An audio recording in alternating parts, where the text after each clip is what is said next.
দুনিয়া টাকার গোলাম নাটকটি যতই দিন যাচ্ছে ততই দর্শকদের প্রিয় হয়ে উঠছে। একের পর এক ধামাকাদার পর্ব উপহার দিচ্ছে এই গল্পের পরিচালক। তবে আগামী পর্বটি আরও মহা ধামাকা হবে। টান টান উত্তেজনা থাকবে আগামী পর্বে।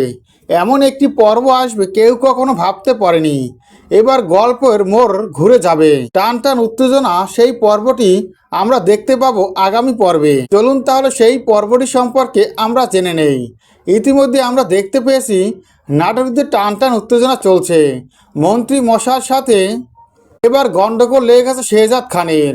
শেহজাদ খান যেভাবেই হোক না কেন মন্ত্রীকে শেষ করে দেওয়ার প্ল্যান সাজাচ্ছে। তাই তো ছদ্মবেশে আসল সত্যিটা জেনে অবাক হয়ে যায় শেহজাদ। শেহজাদ যখনই প্ল্যান সাজায় কিভাবে কি করতে হবে, কিভাবে ব্যাংক লুট করতে হবে, তাই তো ছদ্মবেশ নিয়ে ঘোরাফেরা করছে শেহজাদ খান। আর সেই ছদ্মবেশ নিয়ে একের পর এক প্ল্যান সাজাচ্ছে সে।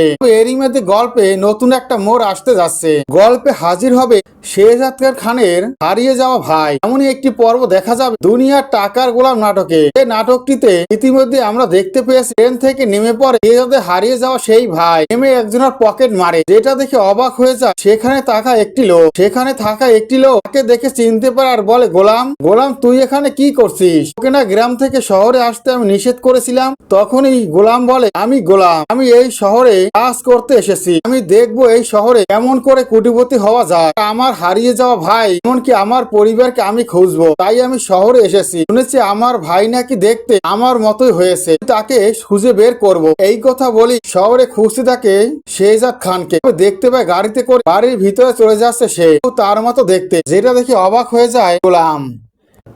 আর এই গোলামকে দেখে অবাক হয়ে যায় শেহজাদ, ফাতেমা ও শেহজাদের মা। দুনিয়ার টাকার গোলাম নাটক দর্শকরা এমন একটি পর্ব দেখতে পাবে। দুনিয়ার টাকার গোলাম নাটকের পরবর্তী আপডেট পাওয়ার জন্য আমার চ্যানেলটি সাবস্ক্রাইব করে বেল আইকন অন করে রেখো। ধন্যবাদ।